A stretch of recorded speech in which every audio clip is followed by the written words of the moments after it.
right.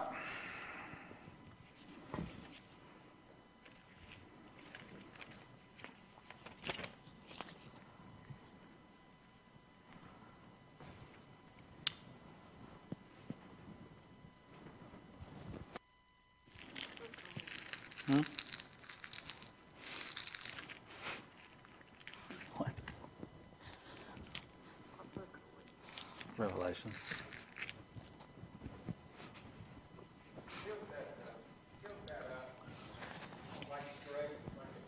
This?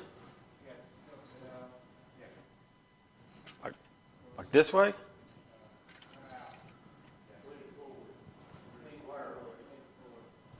You can't tilt it.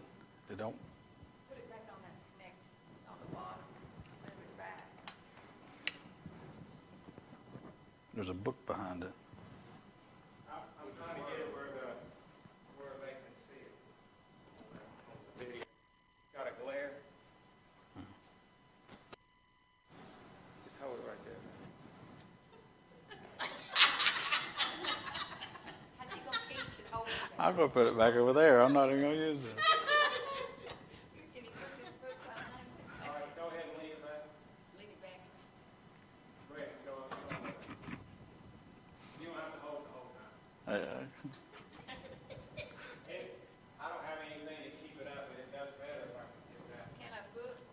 He's got one book behind it. You want another book behind it?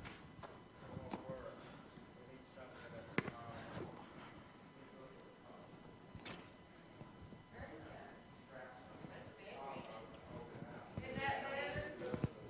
See if that's better. Is that better?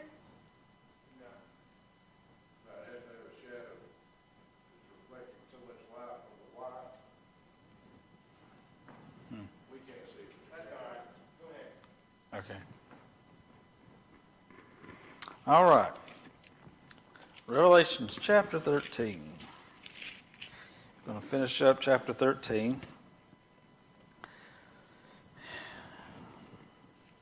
Didn't really know where I was going to go with this, the mark, until today I started just thinking about it, and not just the mark, but just a lot of stuff that's going to be going on at that time. But mostly, I started thinking about what has had to happen to make what's going to happen possible. And the impossibility of that, like,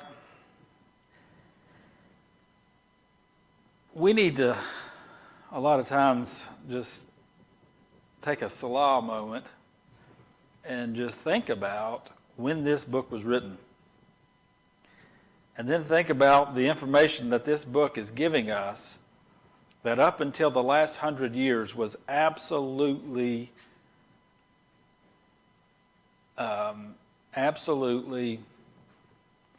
how do I say, impossible to understand. So 100, 200, 300, 500, 1,000 years ago, the things that Revelations is unveiling to us that's going to happen, we can see it. We can see it happening today. 200 years ago, and that's why, like Matthew Henry, which was absolute genius, wrote volumes and volumes and volumes and volumes by the time he was like 24, 27 years old. But I've said this here before because I look at his commentary a lot, but his commentary on Revelations, I don't agree with most of it, because he saw it as something that already happened. Most of it had already happened. He had to apply what he knew in his day to what this is saying. And so what I'm trying to say is the marvel and the miraculous revelation that we get out of this book that could only be understood in the 21st century. Yeah, you see how amazing that is. This book is thousands of years old. But we can only understand the last book in the 21st century. That is miraculous. I mean, that is obvious. Like, there's things spoken of that, again, like Matthew Henry and all those Old Testament, but all those, church fathers going all the way back to Augustine and all them, they read this stuff and it was just like, what in the world is it talking about?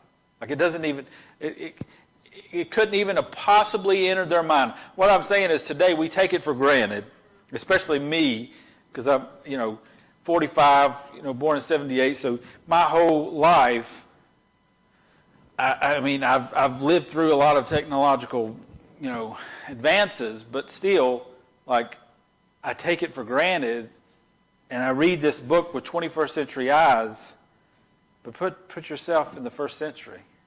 Put yourself in the Old Testament times and realize what's being unveiled. It is absolutely impossible for those men to understand what it was going on, what he was talking about. And that just dumbfounded me of what has been revealed. So last week, anyway, in chapter 13, we was introduced to the dragon, which the dragon was already introduced. We already knew that character, which was the devil. And then, of course, the first beast, which is the Antichrist. He is going to be the sole ruler, king of the whole world. And he's eventually going to get to a platform of proclaiming deity, and the whole world's going to believe that, because prior to his revealing, the false prophet's going to come, and he's going to do essentially what the Holy Spirit does, and he's going to reveal the Antichrist's deity to the whole world. He's going to tell everybody that the Antichrist is the leader that the world has always desired. There's always been something missing in the whole world. There's always been this ruler. Every ruler we've ever had has had some shortcoming, some failing. But he's going to say, this is the one that we've waited for in the history of mankind. That he is the fulfillment of all the greatest leaders combined. He is the problem solver for every problem that we have. And he's going to do signs and wonders and miracles in the sight of all the people to show and justify that he is the reason I have these powers. But they're also going to know that he is really the origin of the powers for both these men. But so anyway, we got introduced to those four characters. We got introduced to the image of the beast as well. So he was the ruler. He is the false prophet is the one who proclaims and exalts and does the signs and the miracles and wonders. This is the force behind both of them. And then the image of the beast. And so now we got to the mark of the beast. And so we're going to go ahead and read. We'll go ahead and read those 3 verses, and then we'll start talking about it. It says, "And he causeth all." Who's he? We have to back up to see who was the last person they were talking about. So we'd have to go back to 12, I guess. Well, it's the false prophet. Let's just say it's the false prophet. I don't have to go back. We know who it is. So this is the false prophet. "And he causeth all, both small and great, rich and poor, free and bond, to receive a mark in their right hand or in their right foreheads, and that no man might buy or sell, save he that had the mark, or the name of the beast, or the number of his name. Here is wisdom. Let him that hath understanding count the number of the beast, for it is the number of a man, and his number is 666. 666. And so we see that during this final stage, final 3.5 years, during the Great Tribulation time, there's going to be a mark enacted, some kind of mark that's going to be put on the right hand or the forehead. And without this mark, you will neither buy or sell. And that's really what got me on this line of thinking. I was thinking 200 years ago, I say you're Jonathan Edwards, 1700s. You're reading these passages, and you're thinking, how could a mark be universally applied all over the entire world to buy and sell? I mean, just a couple hundred years ago. And I'm sure they were just dumbfounded. How would that work? How would some universal system, again, this is where I think I take things for granted because I live in the 21st century, and it's bad for us to take things for granted. We really need to go back to the original authors and think about when they were writing this, because they didn't know any of these things. They didn't know during the time of Christ. So one thing is the 100 million man army. I meant to look that up today, but I forgot. But I looked it up before, and I think that the world's population during the time of Christ was maybe 30 to 50 million worldwide. I think. I might be wrong. But somewhere in that ballpark. There wasn't 100 million people on the planet. David Jeremiah said that 1860s was the first time we got 1 billion people. 1860s. So you go back 1,860 years before that, and you didn't even have close to 100 million people on the planet. So you think about this when this was written, and you're reading about the Antichrist is going to raise an army of 100 million people, and there's not even half that on the whole planet when this was written. So they're like, what? What do you mean 100 million man standing army? There's not even that many people in the whole world. And then all of a sudden, and like he said, 1860s was the first time there was 1 billion people on the planet. Now there's almost 8 billion.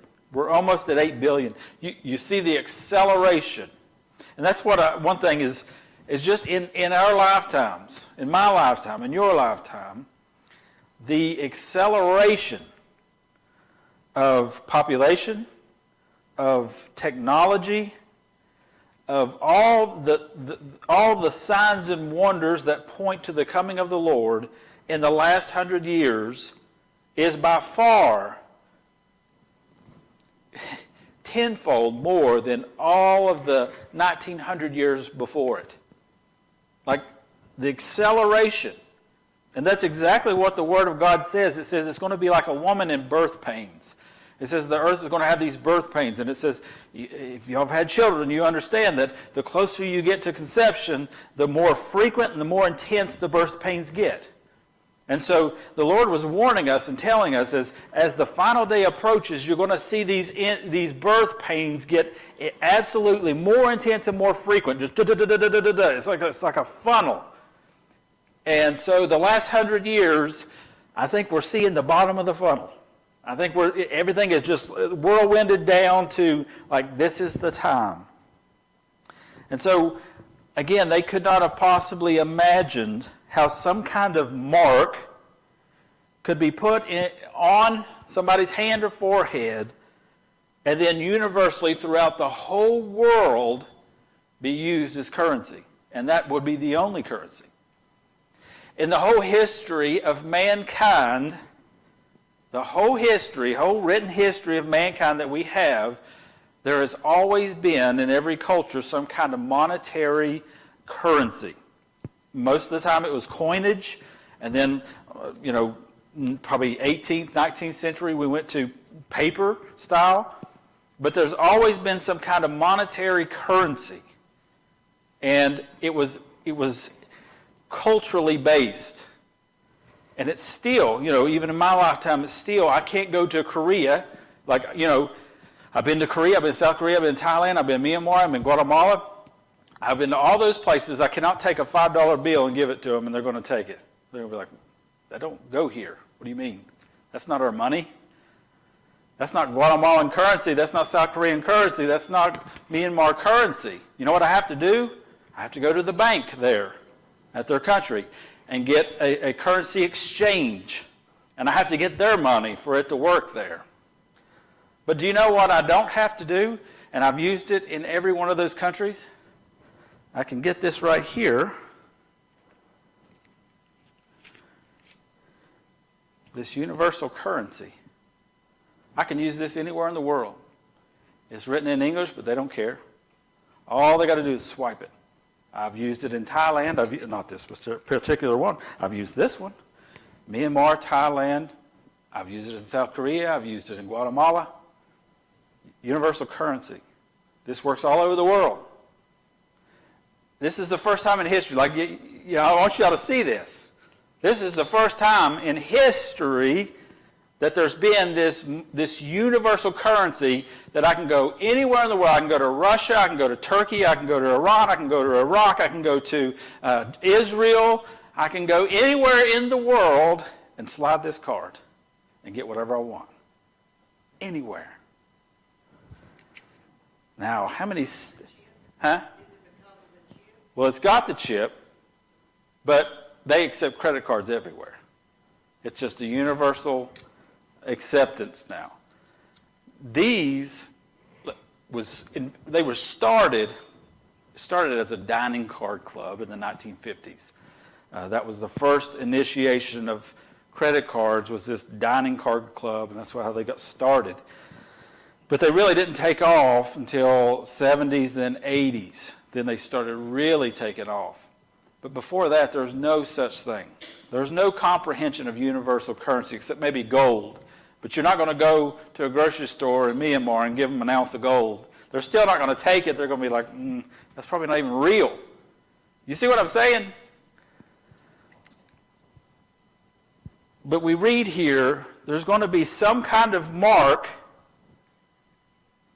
and this mark is going to be used for universal currency all over the world. That I can fly to Myanmar, I can fly to Thailand, I can fly to South Korea, I can fly to Guatemala. And if I don't have that mark, I'm not buying anything. I can go anywhere in the world. Doesn't matter where you go.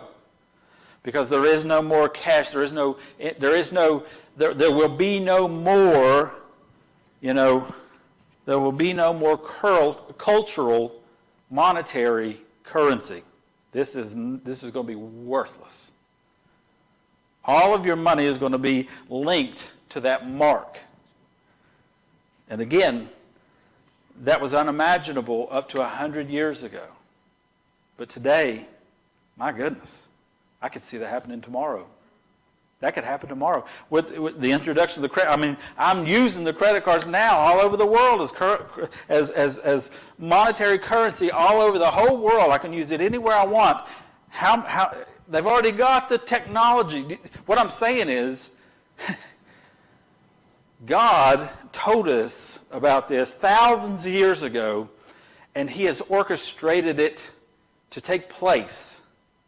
That God has allowed men to be intelligent enough to formulate this kind of technology where I can slide that card anywhere in the world and it's used as money. And all they're going to have to do is transfer that over to a scanning of your head or a scanning of your hand. And they're already doing that, by the way, in some places. I told y'all during the COVID epidemic, Stephen was in California. And he went to a business, and he was getting some ice creams or something for his kids. This was during the shutdowns. This is when it was bad, and you had to wear the mask everywhere and stay away from everybody. And I think the store there was a barrier and all this. You know how it was, but California was even worse. But he got some money out to pay for it, and she just looked at him like he was an alien. And she said, "What are you doing?" He said, well, I'm going to pay for my stuff. She said, we don't take cash. She said, that stuff is, she said, that's obsolete. She said, we don't take that. We don't touch that. We don't, she said, you use credit card or you don't get anything here, or a debit card. And anyway, of course, he's a missionary evangelist. And so he saw the implications of that immediately. And he said, wow. He said, it's happening quick. And she said, what? And then he started explaining to her. He said, like the mark of the beast. He said, can't use currency and everything. And she was, of course, completely baffled by what he was talking about. But it's already happening. I mean, it's just, really, that's what I wanted to do tonight, is just really think about what we've seen, especially in the last 10 years, to bring us to this point right here. Like we're right here at it. Like it is funneled to the end of the funnel. There's no other way you could look at it. It's just amazing to me. So I'm just going to go over some certain things. One thing is this social justice movement, critical theory, they call it. And so they really pushed hard for that critical theory and started getting it into the schools. I don't know where it's at right now. I don't really pay attention at the moment. But they were really pushing that critical theory, and some of them's critical race theory. But it started as critical theory. And I can give you the history on it. It's quite amazing, the history of critical theory. But I'm not going to go into it that deep. But one of the main things that critical theories brought out, and we're still definitely on this trail today, is equality and equity. And so there's a huge difference between equality and equity. We're all, hopefully, for equality. We want people to have equal rights. We want people to have equal advantages. We want everybody to have an opportunity to succeed in our country, right? I mean, women, men, they should have the same opportunities at a job or whatever. And so we believe in equality, but they're not pushing equality. They're pushing equity. And so here's the difference, and this is their definition of equity, not the actual definition of equity. But I saw a meme or a picture they were showing, and this was what they called equity. And so there's a man and a young boy, and then a younger boy, and they're watching a baseball game, right? And so they all three got a box to stand on. And so they're at the back of the fence. And so the man standing on the box, he's like this far above the fence watching the game. The second boy, he's standing on his box, he's about this far above the fence watching it. The last boy, the little boy, he's on his box, but he's under the fence, he can't see it. And so the next picture said, like, that was equality because they all had one box, right? So equity, they said this is what equity is. So now you see the man, he doesn't have a box. He's standing there watching the game now over the fence, just standing on the ground. The middle child, he's still got his one box. He's looking over. And the little child, he's standing on two boxes now. So he got the man's box. Right? And so now they're all their heads are all equal. And so this is what equity is to them, is that you can't have more than me. No matter if you earned it, no matter if you worked for it, no matter if you went to school for 12 years, no matter what, you can't have a bigger home than me. You can't have a bigger bank account than me. You can't have more stuff than me. It's not fair. Equity says that everybody should have not the same opportunity, because we do, but that everybody should be given the same amount. It's like saying, we're seeing it in action. It's like, so-and-so's working here, and let's say he makes $60,000 a year. Well, we got so-and-so over here, and they're only making $20,000 a year. This person's been here for 20 years. This person's just started But it's not fair because he's making 60 and they're making 20. We need to adjust that. We need to bring that back. So let's bring him up to 40 and him down to 40. Now it's fair. Equity. Everybody's got the same. No matter that he, trained for his job. You see what I'm saying. I don't want to go too far. But anyway, that's equity. Now, why is this all important? Why am I even bringing this up, equality, equity, and all this, social justice, critical theory? Because all this is a part of the plan. All this is making this possible. How would you like if they said, okay, here's what we're going to do. We have just had devastating world war. That has brought on a horrible famine, starvation all over the world. That has brought on disease, and even the animals have turned on us. It's just absolutely devastation and destruction. Everybody is absolutely terrified. Everybody's starving to death. Nobody is doing good. Every economy has collapsed. Every government structure has collapsed. Every bank has collapsed. And then all of a sudden, here steps somebody and says, hey, you know what's going to be fair? We are going to create a currency, and we're going to make it fair for everybody in the world. We're going to put $500,000 in every single person in the world's bank account. Now, everybody is going to be ecstatic with that idea. That's equity, that's social justice. Everybody's going to be happy. Everybody's going to think that's fair, even the rich, because they're not rich anymore because of all these horrible past 3.5 years of God's judgments poured out on the earth. And then here steps this man and says, I've got this all figured out. I've got enough food to feed everybody in the world. I've got enough money to give everybody in the world sufficient money to live on for the rest of your life. But all you got to do, you have to get this chip or whatever in your hand or in your head, and everybody will have the same.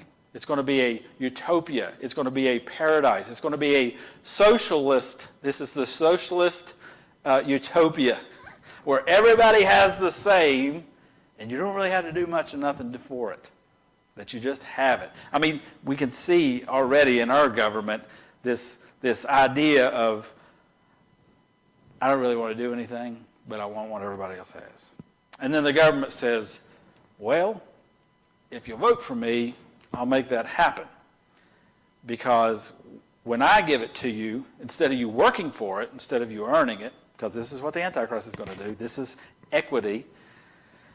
Instead of you having to work for it, instead of you having to earn it, instead of you having to get an education, if I just give it to you, and I keep giving it to you, and I keep your account full, you're going to have to depend on me completely and totally. I'm going to have absolute and total control of you. Because I control everything that you own. I control everything that you have. I control all the food that you eat. And you and your family is absolutely now dependent on me. That's what Americans is going through right now, but they don't see that. They think that we're just getting all this free stuff. We're getting free education. We're getting free welfare. We're getting free food. We're getting free. You're not getting nothing free. You're giving up your freedom, and you're depending on the government. And once you cross the line of so much dependence on the government, you have no freedom. You are completely dependent on a socialistic economy, which turns into a communistic economy. And so, anyway, I don't want to get into that, but that was the first thing. Is we see is we've already got the mindset, is what I'm saying.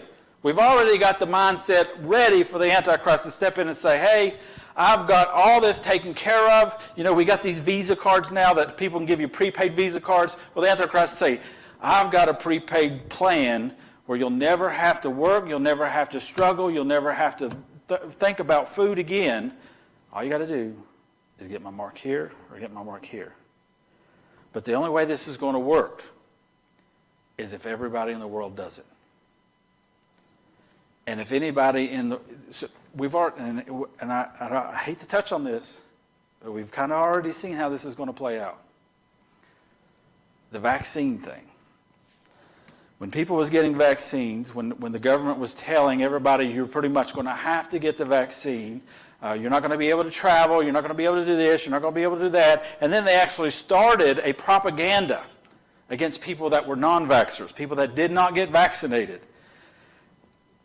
And to talk to the people that got vaccinated, when they find out you're not vaccinated, the hate and the anger that they felt towards you, that you're a danger to everybody around you.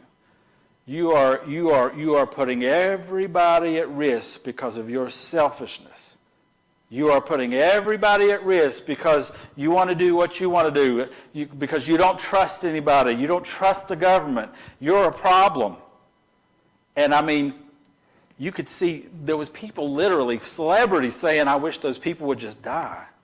I mean, that's how grotesque it got. How much more so when the mark of the beast comes? How much more so is people, when they hear this offer of everything that you've ever dreamed of, and this sole wonderful deity that's come to earth, and this prophet that's proclaiming him, and this dragon that's supporting him and giving him his power, how much more when you refuse to take that mark are they going to hate you? Are they want to?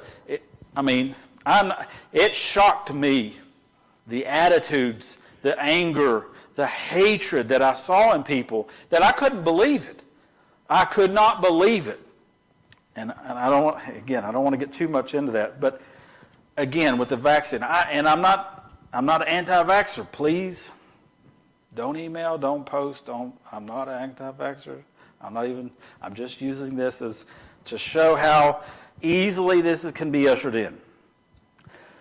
We saw during that time the vaccine cards issued in most European nations, Israel in particular, and you could not travel. You could not get on an airplane, and you could not travel out of your cities if you did not have a vaccine card. I mean, we're already there. How much more so when you don't have your mark? Are they going to secure, and you're not going to be able to eat? You're not going to be able to. And they went so far as, in some cases, in California and Israel especially, Israel was one of the worst. You could not even come into a grocery store or a restaurant unless you had your vaccination card. You couldn't buy or sell. You couldn't buy or sell unless you had that card. I'm showing you how easy, how today, this is the first time in history that this could just be swept in one day. Just one day. How fast did this happen? It happened within 6 months. Within 6 months. The vaccine itself, one of the first times, again, don't even comment. I'm not talking about the vaccine because I know people's going to go, he's an anti-vaxxer and he's against the government. No, I'm not.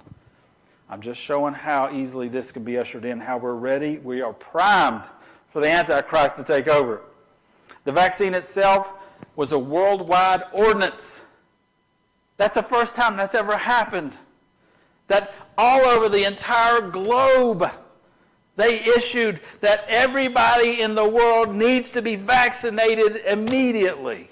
I mean, they didn't, in some places it was law, but but it was a worldwide ordinance. I mean, this broke the world in days, weeks. They created this vaccine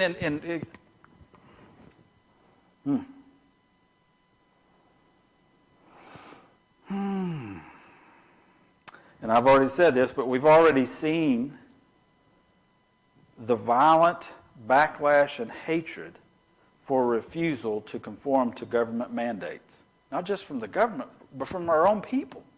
Our own people turned on us. Our own people was so hateful and so angry. And it's just crazy. And then I wanted to look at some other things. Again, the credit cards. I was talking about the credit cards earlier, how I think the credit cards kind of brought in the technology for a worldwide currency. So there's going to be that, the mark is going to be some kind of worldwide currency. It's going to be some kind of technology that's linked to some kind of computer that's going to have everybody's accounts on it. And so I looked up, so I told you that credit cards were started in 1950s, but not really. I mean, it was a dining card. Again, it was a credit line, but it was a dining card. And it really didn't take off till the 70s and then the 80s. Okay, so that's what is it, 80s, 90s, 2010, 20. So 40 years ago. 40 years is not a long time as far as, but it is when you're in a funnel. When you're in a funnel, it goes by like that, and we can see a million things happen before that time. Okay, so let's say in the 80s, all of y'all lived in the 80s. I lived in the 80s. How often did you use credit cards in the 80s? Not a lot, did you? How many credit cards did you have? Maybe one, if you had any. I mean, still, even in the 80s, they weren't. Do you know how many credit card accounts are in the United States today, or in 2022, last year? How many credit cards accounts are in the United States of America in 2022? Let me tell you, there's 380 million people in America. 380 million people. That's men, women, and children. A lot of that is children. There is 530 million credit card accounts in the United States in 2022. 530 million accounts. You take away the children, that's 2 to 4 credit cards per person. 2 to 4 credit cards per person. Again, 530 million, there's only 380 million people in America. So that means everybody's got to have at least 2, and you take away the kids, you're probably down to 200 million, maybe 170 million. That means you've got to have like 4 credit cards per person. Some people have more than that.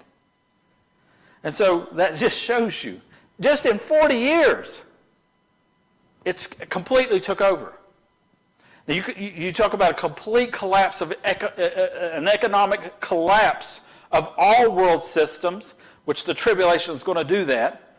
A complete, absolute collapse of all banking systems, all currency is going to absolutely collapse in the first half of the tribulation period.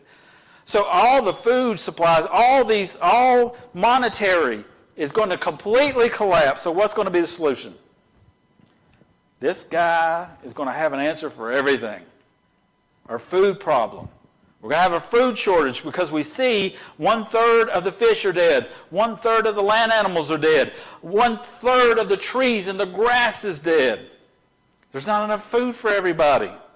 Well, have you seen what Bill Gates is pushing now? He's been pushing this for years, but now he's got it on the market. Now he's trying to implement it. And it is kind of being promised as the solution to world hunger. That this is going to solve the problem for third world countries. This is going to solve the food shortage problem in all of the world. They've been pushing this for a while, but now they've got it fine-tuned. I mean, do you see how amazing this is? The Bible was telling us this thousands of years ago. Now we're seeing it with our very eyes.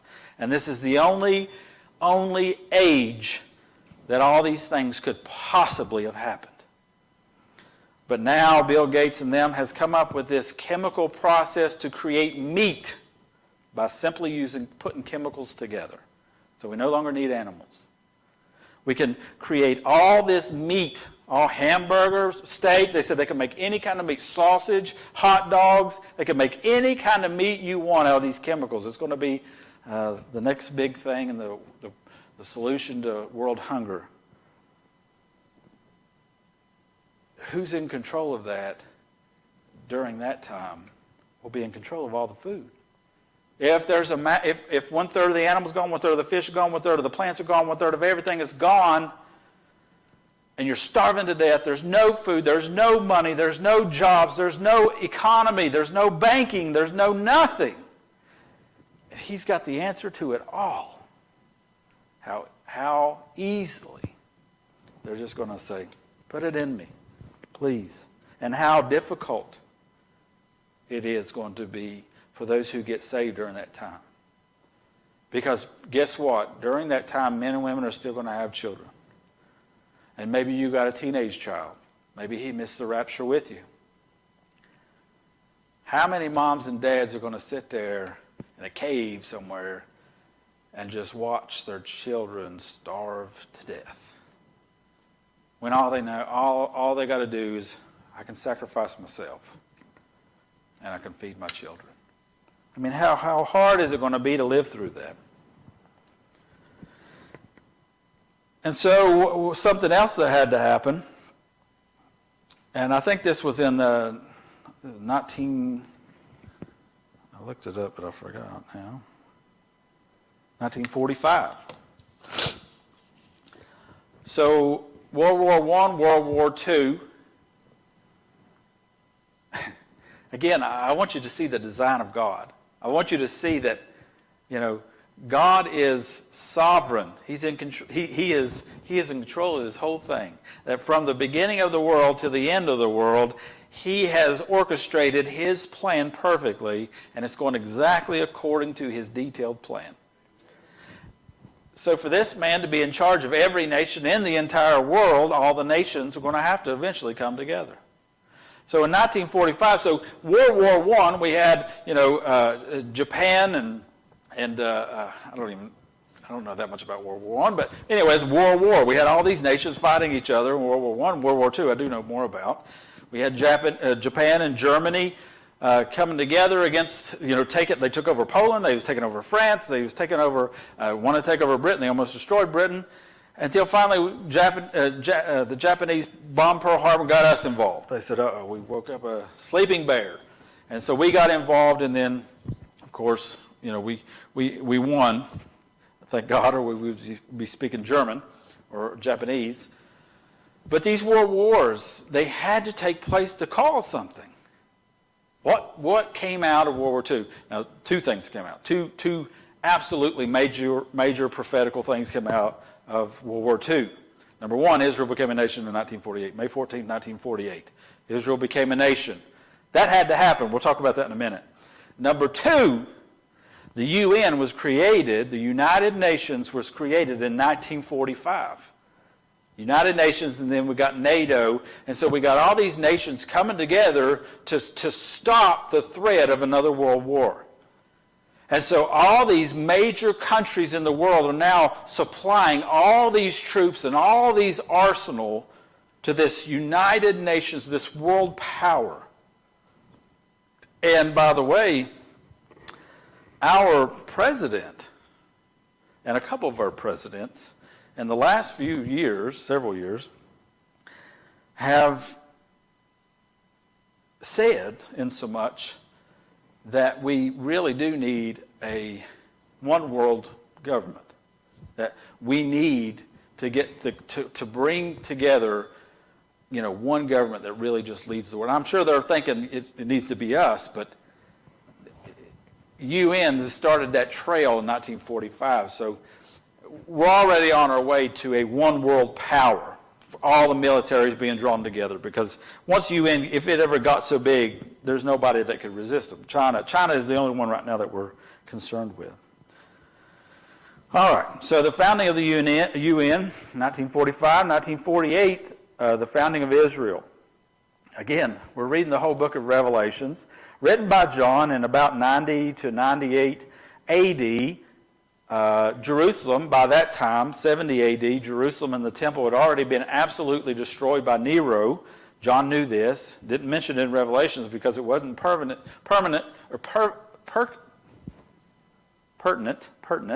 to what he's talking about in the future. Because Jerusalem is completely destroyed, but he's talking about Jerusalem here. During his day, the temple's done, gone. The temple is not one stone upon another. It's completely leveled, zero, not gone when he wrote this book. But yet he's talking about the Antichrist marching through Jerusalem and going into the temple. There is no temple when John wrote this. You ever think of that? There's no temple there. So John, obviously, he knows by his revelation that there's going to be another temple built, but there's something even more miraculous than that. So that's 98 AD. Well, within 60, 70 years after John dies, there's no Israel. Israel is wiped off the map. The people, the Jews that live in Israel, scattered throughout the whole world, gone. That whole nation is occupied for 1,800 years. Jews are scattered all over the world. Again, Matthew Henry and all those guys that lived in, 13, 14, 15, 16, 1700s, they're reading these scriptures, they're reading about this. That's why I think Matthew Henry's eschatology is a little messed up, because when he reads Revelation, he sees it as a past thing, because Jerusalem and Israel's gone. By Matthew Henry's day in the 1600s, Israel hasn't been a nation in 1,400 years. There's no possible way Israel could ever become a nation again. Not even the slightest possibility. Any time that a people has been removed from their land for more than 300 years, no people has ever kept their identity. So to be removed for 1,800 years, there's not 1% of a possibility of those people coming back together from all the nations of the world and repopulating their original country.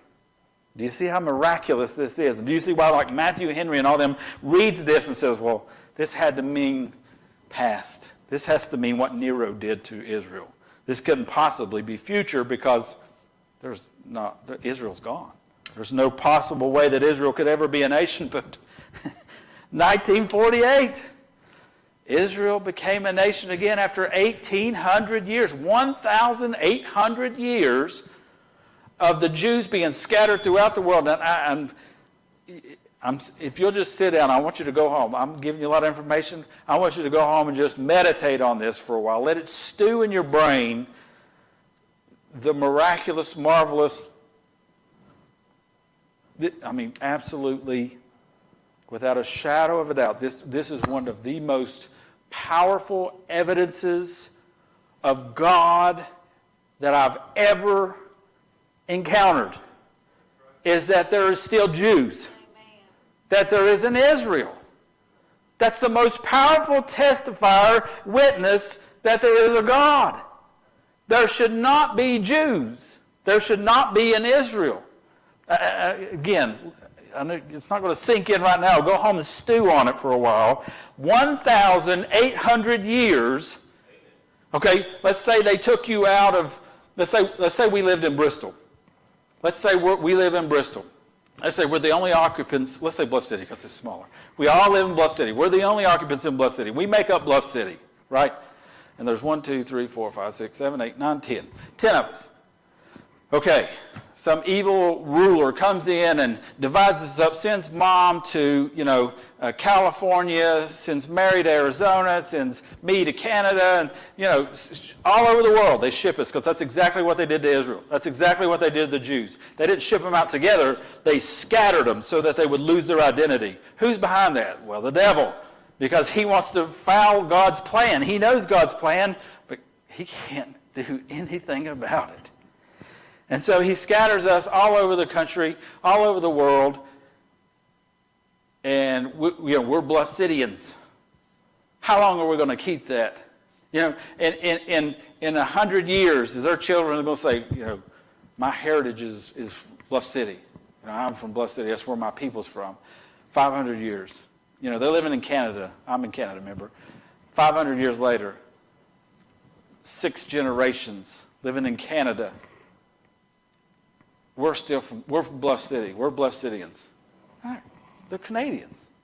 6 generations in Canada. 500 years in Canada. You're Canadians. The Jews, scattered all over the world. 1,800 years. Probably 25 generations. We're Jews. We're Jews. We're Bluff-Cityans. We're Jews. Yeah, we've lived in America 600 years. We're Jews. We're Israelis. We lived in Canada, 800 years. We're Jews. We're Israelis. We've lived in Turkey 1,500 years, we're Jews, we're Israelis. We lived in Ethiopia, 1,200 years, we're Jews, we're Israelis. That doesn't even make sense. But it's a reality. They became a nation. That's one of the strongest evidences for me that God is real. That's impossible. It's impossible. It couldn't happen. Cell phones and the internet, again, we talked about that when we went over the two witnesses and their dead bodies lay in the streets for 3 days, and every single person in the whole world will see their dead bodies laying in the streets and have a big party and send each other gifts. It's going to be like Christmas. Can you imagine 500 years, 300, 200 years ago reading that? Every eye in the world. That doesn't make any sense. That's not even possible. People in China can't see it. People in America can't see it. People in Mexico can't see it. Do you see what I'm saying? Like, just 100 years ago, you're like, that's impossible. Every eye couldn't see these two guys laying here. Only in the 21st century does this make sense. This book is starting to make sense. This century, only this century can we understand Revelations. That's the only century that this could be understood. That's why you can't read the old guys on the Revelations, because it didn't make any sense. They had to try to figure some other way out. Like Matthew Henry, like, oh no, this happened a long time ago. But now we know. Every eye.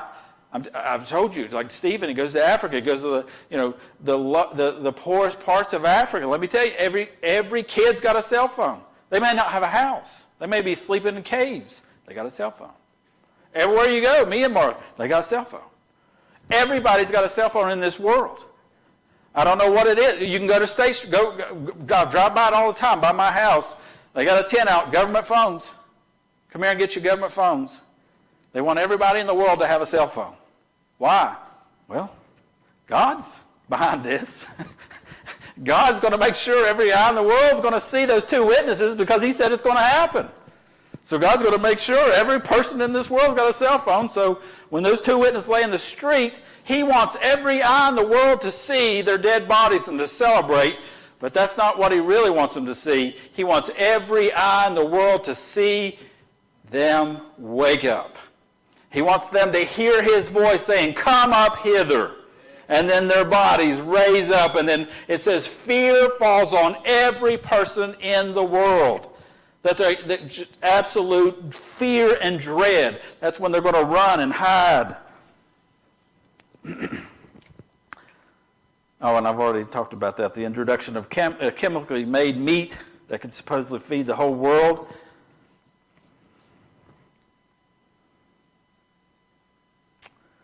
I think that's it.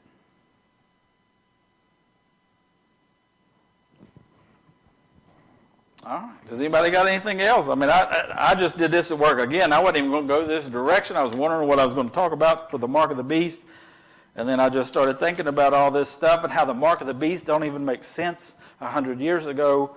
But now, that's just so amazing that the book of Revelations could not have been understood except in the 21st century. And again, things are bad, times are bad, the government's bad, people are bad, the world's bad, violence, blah, da, da, da, da. No, we should be saying, praise God.